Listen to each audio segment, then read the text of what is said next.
Olá, começa agora mais um Cidadania na TV Senado. E o câncer de pênis, que é um tumor raro no Brasil, representa 2% de todos os tipos de câncer que atingem o homem, sendo mais frequente nas regiões Norte e Nordeste, de acordo com o Instituto Nacional do Câncer, o INCA. Ainda em cerca de 25% dos casos dessa doença no país, o órgão precisa ser amputado.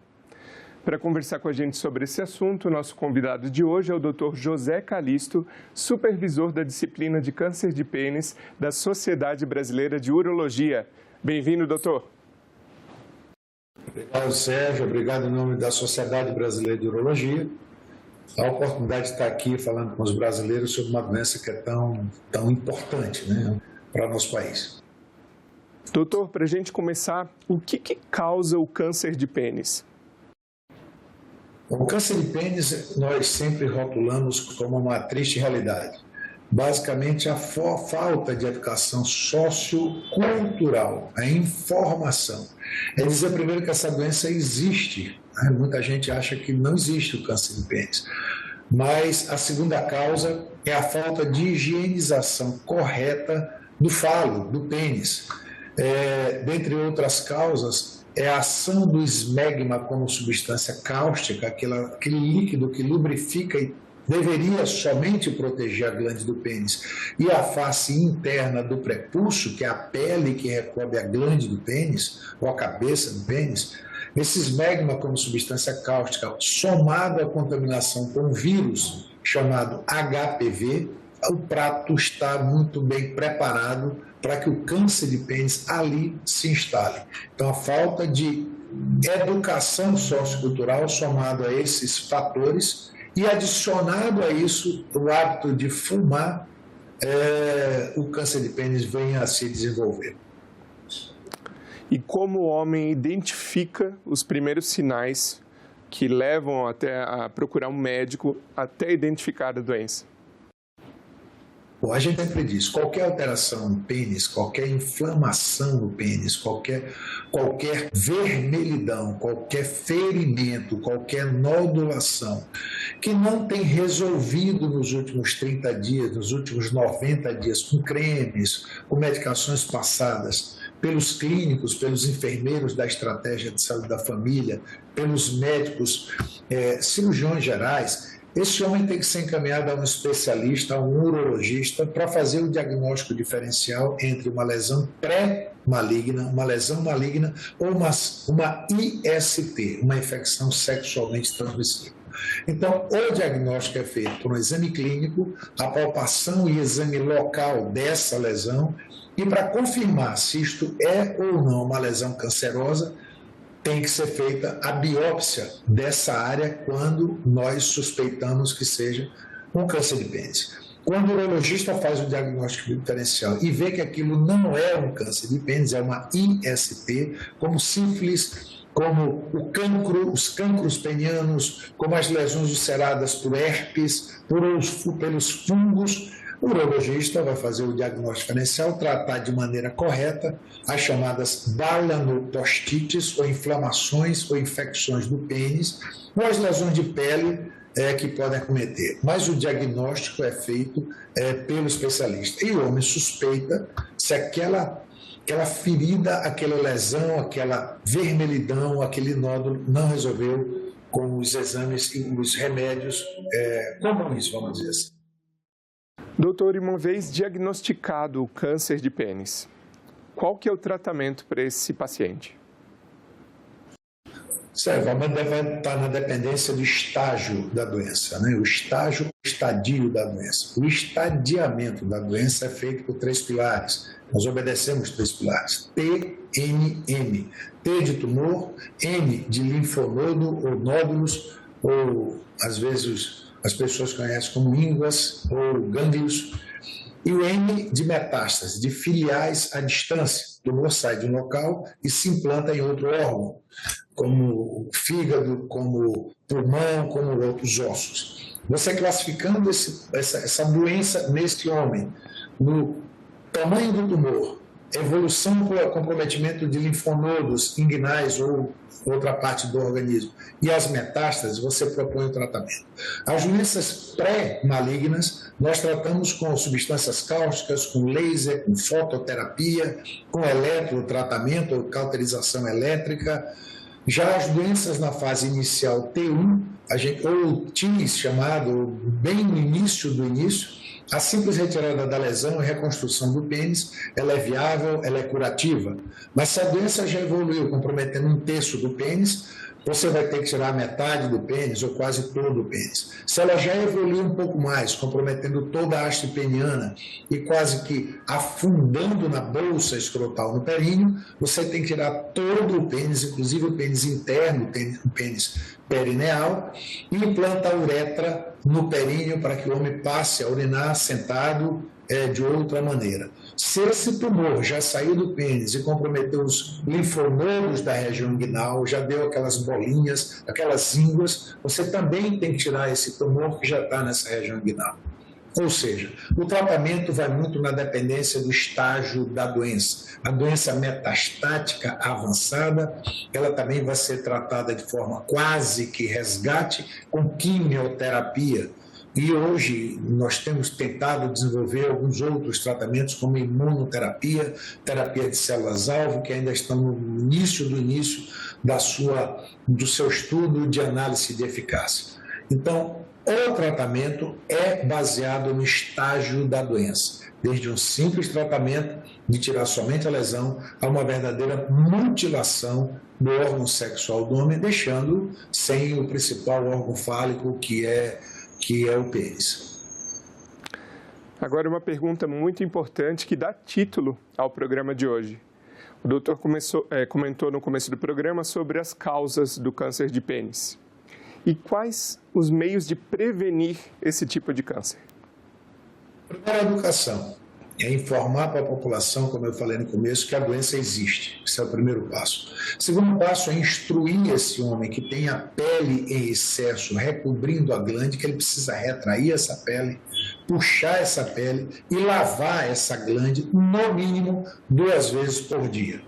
Terceiro, se esse homem tem essa pele, mas o anel por onde vai passar a glande do pênis, a cabeça do pênis, não consegue ultrapassar esse anel, é a chamada fimose.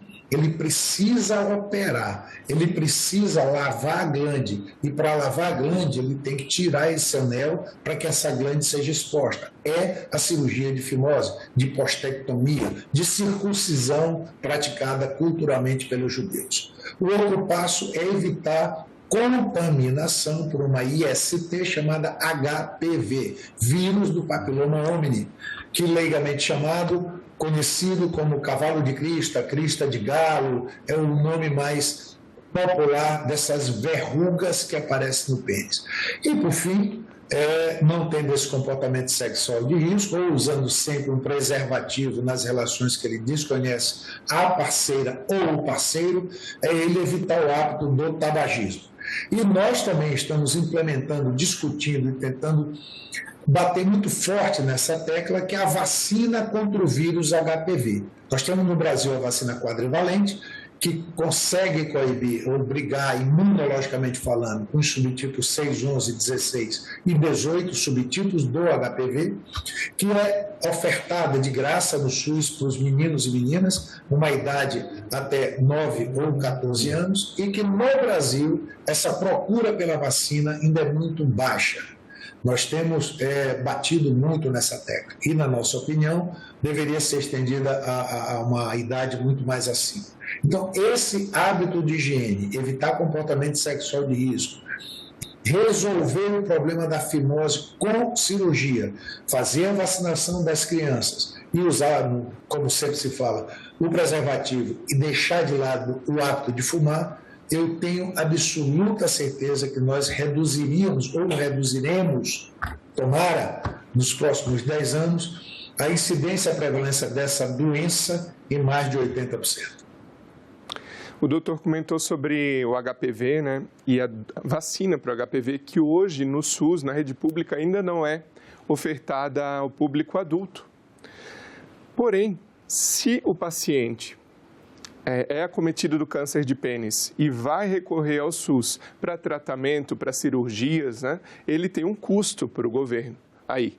Então, na sua opinião, doutor, qual que é a importância em termos de custo-benefício de se disponibilizar a vacina do HPV, que é uma vacina na rede privada cara hoje, de se disponibilizar para a população em geral, para se evitar esse custo a posteriori com doenças que não só o câncer de pênis, mas outras doenças também que acometem o público feminino? Bom, essa pergunta e ideia sua, ela é extremamente pertinente, Sérgio. Porque o que a gente fala, no Brasil nós temos a quadrivalente, são 4 tipos de vírus que a vacina consegue estimular anticorpo contra determinada parte do vírus. A Europa, nós já falamos em nonavalente, são 9 vírus, mas não há diferença ainda de segurança para a proteção entre a nonavalente e a quadrivalente, ou seja, nós estamos bem servidos. A ideia de fazer para meninos e meninas até 12, 14 anos é porque, teoricamente, a atividade sexual iniciaria aos 15 anos, né? Mas o que você falou é uma verdade. Se a gente puder elevar a imunidade desses homens e dessas mulheres adultas, mesmo que tenham já sido contaminados pelos vírus do HPV, o nosso pensamento também que elevaria a proteção imunológica contra o vírus na idade adulta, né? Você teria uma arma a mais, como se vê na vacina para a Covid, em que mesmo o homem e a mulher que teve o Covid, ele é estimulado a tomar a vacina para melhorar a proteção. Então, essa ideia, também nos comungamos do mesmo pensamento, que é mais barato investir nessas vacinas do que tratar um homem com câncer de pênis, mesmo que a gente consiga preservar o órgão sexual desse homem. O custo de internação, o custo de quimioterapia, o custo de radioterapia, o custo de uma cirurgia radical, o tempo de internação quando a gente faz a amputação de pênis e a linfadenectomia, tira o pênis e os linfonodos da região inguinal, são altíssimos, né, comparado com uma vacina, uma dose anual, ou bianual, ou trianual, né? Então, a gente comunga desse mesmo pensamento. Nós achamos também que o estímulo à vacina, a massificação da vacina para crianças principalmente, e estender essa vacina para aqueles homens adultos, seria uma política pública muito bem empregada, e eu tenho certeza também que trará, caso isso aconteça, resultados muito concretos, tanto na preservação do pênis como no controle da doença. Agora, falando em política pública, a gente comentou no início do programa que essa é uma doença ainda pouco conhecida do público. E eu gostaria que o senhor comentasse para a nossa audiência quais as políticas públicas existentes hoje sobre o câncer de pênis e quais poderiam existir para deixar a população mais ciente dessa doença. Essa doença a gente tem que pensar que ela tem que ser tratada no SUS. É uma doença que acomete pessoas que têm pouca informação, né, sociocultural, vamos dizer assim, tem pouca informação. Então, nós achamos que o foco de atuação é na atenção básica, é capacitar, treinar, atender e tratar lá na atenção básica. Educar os enfermeiros e os médicos da atenção básica, para que eles façam diagnósticos muito mais precoces. Capacitar os agentes da estratégia de saúde da família para quando for interrogar casa a casa, família a família, sobre o diabetes, sobre a hipertensão, sobre hanseníase, sobre uma IST, sobre o preventivo ginecológico, sobre até a orientação para a saúde do homem, que também fosse investido um tempo, uma hora para educar esse homem chefe de família, esse filho adulto jovem, esse filho adolescente e esse menino criança em fazer uma boa higiene com o seu pênis, com o seu órgão fálico. Então aí é o foco principal de tratamento. Depois facilitar o acesso desses homens aos hospitais de referência, aos CACões, aos UNACões, às santas casas, aos hospitais universitários, em um acesso extra-agenda, vamos dizer assim. Se ele tivesse uma lesão no pênis, ele chegaria a esse médico urologista nos centros de referência nessas unidades específicas que eu citei, de maneira mais facilitada. Que o câncer de pênis fosse definitivamente mais valorizado na estratégia de saúde do homem. A saúde do homem prevê também, dentre outras coisas, atenção à próstata, à impotência sexual, às ISTs e ao câncer de pênis, principalmente no norte e no nordeste, onde essa doença é mais prevalente. Então, nós achamos que o pilar principal é a atenção básica, o acesso mais facilitado, a capacitação de todo esse corpo clínico e técnico, que vai desde o agente de saúde ao urologista, que nem todo urologista trabalha na sub-área de oncologia. Enfim, que nós precisamos falar mais sobre câncer de pênis. Nós já falamos muito sobre câncer de próstata, ainda falta muito, que ainda existe aquela restrição do homem em fazer o toque retal.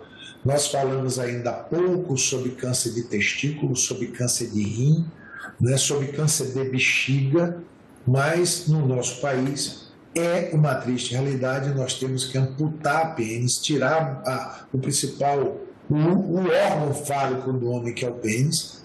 E veja bem, nós não estamos falando ainda, da parte sociocomportamental, no quadro na área de